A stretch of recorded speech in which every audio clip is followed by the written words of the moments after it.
What up, y'all? Sitting there cooling. You know what I mean? I ain't did one of these in a cool ass minute though, but about to do one right now. So, one question people keep asking me: Will I or how do I feel about Chief Keef dropping Bang 3 July 3rd? I mean, it ain't about what I feel because I just feel like he should have been, delivered that. He definitely know that fans is waiting on that. You know what I mean? We've been waiting on that joint for a cool minute. You know what I mean? Like right when Bang 2 came out, and then he was supposed to re up and boom, Bang 3 with the original cover. You know what I mean? So I can't say I'm excited, but I'm not really bashing him like a lot of other people do. A lot of people have been hating on him and saying this and that about his music. And these are the people that was supposed to be like day one people. Anybody from Chirac, I feel he's from where you from. Rather if you're on this side or that side. You know what I mean? He's from Chicago. That's the city. You're supposed to root for people, you know what I mean, that's of your community, I guess, in a sense, right? So I just want to see what he gonna do as far as the album. I mean the mixtape, which it was supposed to be an album too, right? It was like fuck it, Bang 3 gonna be like his sophomore album, and we now know his sophomore album is going to be called the Cozart. So I just think that when it comes to the music, I don't know if he's still tied up in that whole situation with Interscope because we really don't know the dynamics of it. You know what I mean? Because when he was signed, he was doing a lot of music. So the music that he did with Interscope, is that their property now? He can't release that or whatever will have you. You know what I mean? Do he still owe them anything? Did he sign for a one album deal? But I guess if they drop you, then you don't owe him shit. You feel what I'm saying? So at the end of the day, if he ain't got no restrictions on him and he don't owe Interscope shit, I don't know what is the point of him not releasing music the way he want to, unless he feel like he don't want to give away free music no more. He wants to get compensated for his work, which is a good thing too, because even Logic said that like, Welcome to Forever is going to be my last mixtape because he gave you so many, you know, songs for free. Now it's time to get, reap the fruits of my labor. So I mean, we had to see July 3rd, you know, if he drop it or not. It'd be dope if he do. You know what I mean? And did I hear right that Bang 3 is gonna be on iTunes? So if he drop it on iTunes, I don't consider that a mixtape. I consider that to be an album. You know what I mean? Because how can a mixtape be on iTunes? Make me understand that, because I looked at iTunes as, albums. I don't really see mixtapes on there. So it's anything with original production, I consider an album, not a mixtape anyway. I don't give a fuck if it's on a mixtape site. That's an album to me. A free album, whatever. So we'll see. I mean, I haven't seen no, it's nothing posted on iTunes for it because I looked at it. I know people are like, well, it's not even July yet. Knock it off. Go on iTunes hip hop section and look up upcoming releases, and you see pre-orders for albums that don't drop until fucking mid July and August. So if it's supposed to drop July 3rd, I don't see why it ain't up there, and it's like 2 weeks away. But we'll see what's up with that. Since we into July, the Young Thug situation. So he couldn't name his shit Carter 6, and that was that. Now Slime season drops the same day as Lil Wayne shit, July 4th. That's not a bad thing. Why are people getting mad at that? You remember what Wale pushed his album up to drop with Kanye or whatever that case was, or who put the album up? I think that's dope. It'll show that, okay, Wayne album is going to be sold, and Young Thug album is a mixtape. It's going to be downloaded. So I just feel like, well, who would, if Young Thug gets more downloads and Lil Wayne gets albums bought, that says a lot. But he's still trolling us, you know what I mean? I just feel like, is that a set date for a mixtape? That's a Tuesday. It could be, but I don't really give a fuck about it. I'm not really, you know, diving too much into it because we don't even know if Wayne shit gonna drop that day. So at the end of the day, if Wayne don't drop his shit and Young Thug do drop his shit, I mean, hey, it's a mixtape over an album. But Wayne shouldn't be saying that, oh, Free Weezy album July 4th, when motherfucker, this shit was supposed to come out in March, and it's already June. You feel what I'm saying? So I'm not excited about that. As far as Young Thug situation, I don't know. Him with the little producer dude, I think it's cool.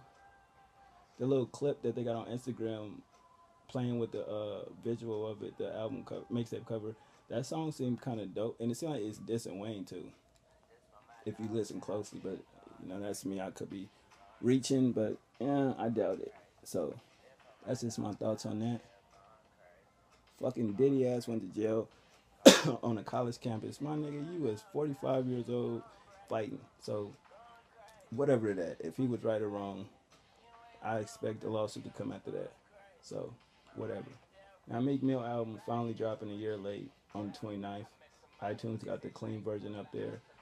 From the features, I mean, I can't remember off the top of my head, but I think I seen Swiss Beats, Drake. I don't know if Ross on there. That's all the features I can remember, but I'm not really excited. And that's like 2 weeks, or basically a couple days. So I really don't give a fuck about that. I don't really think it's gonna be that dope. It ain't got no lead single for it.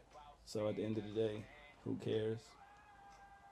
And last but not least, Troy Ave and Joey Badass arguing over who's independent. Why do we give a fuck when Mac Miller album, debut album, did 100 something thousand? He was independent. So both the niggas, I mean, it's cool, but don't remember that. Don't forget that when Mac Miller shit went number one, that haven't been done since the Dog Pound debut album. You feel me? And that was independent. Now he's on a major. So let's not get that shit construed. I mean, yeah, Joey Badass shit did 56,000. So he made almost $500,000, which is cool. You know what I mean? Troy Ave did what, 5,000 copies. Not bad, you know what I mean? But at the end of the day, you never know, that album will pick up steam. Like the Reasonable Doubt comparison, when that was supposed to be Hove's only album, he didn't want to do nothing else. Look how much it picked up. I'll call it the Adele syndrome, because when she dropped her sophomore album, 21, that shit didn't sell nothing. Slowly but for surely, every week she was clearing 100,000. Now I'm not gonna say Troy Ave gonna clear 100,000, but at the end of the day, who really give a fuck? You know what I mean? Why are they counting money?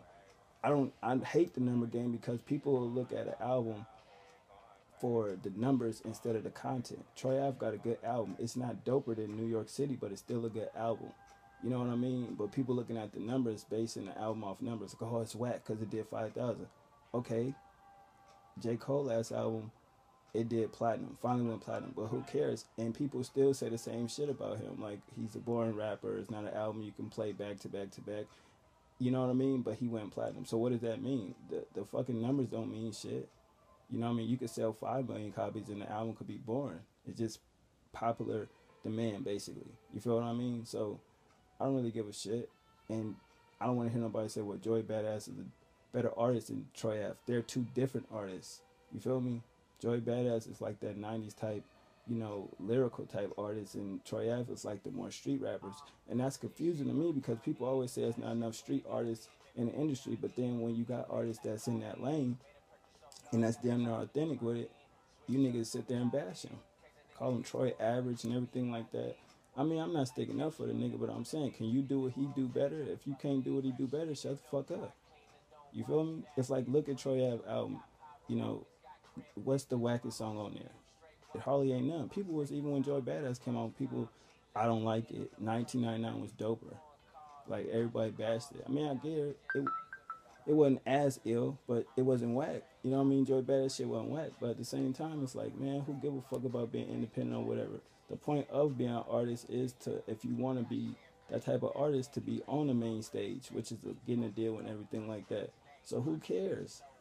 I just think that shit weird that not only those two niggas doing it, but fans are doing it. Y'all calling Troy Ave average because of that shit. But I mean, I will say this: in his interviews, it was a couple points I didn't agree with him. As far as some things he said on the Breakfast Club, it's like, nigga, that don't make no sense. So he said at least 3 things on the Breakfast Club didn't make sense. I can't remember what it was. But then I like Hot 97 interview, because they got straight to the meat and potatoes of it, and they didn't let him run around questions. He couldn't curve shit. So I mean, it is what it is. In his mind, he got to know that, okay, that was kind of like, where the fuck is the support? It's over 400, like 4 million people in New York or something like that. Why he couldn't at least go gold in New York? So when people be hating and shit, y'all don't even support your own artists coming out of NYC. You know what I mean? How did Fab go from a platinum artist to barely going gold? That don't make sense. Music changed, but then the more shit changed, the more it stayed the same. So I don't know, but Trey Ave got a good album, and Joey Badass had a good album. Who give a fuck about if they signed or not? If you have any dealings with any label or any business like that, you're not independent. I don't give a fuck what it is. That's just fact. So it's like if I'm selling t-shirts myself, pressing them up and selling them, I'm independent. But if I go ahead and go to the store over here and they start pressing them up, but I'm the one selling them, I'm not really indie because I'm getting help doing it. You feel what I'm saying? And I guess that makes sense to have the work ethic of it, and then as you grow into a bigger business, you get more help so you could produce more product. But at the same time, I can't be saying I'm independent, but yet he designs it, he presses it up, he prints it, and I sell it. I'm not independent. I got a team. I got help. So I just feel like I get where Troy Ave coming from. I get where Joey Badass coming from. Why don't you niggas get together and make good music for the city? Y'all both from New York City. You know what I mean? Instead of going back and reset over independence. You know what I mean? Why don't y'all two camps do something together? BSB with Joey Badass. You know what I mean?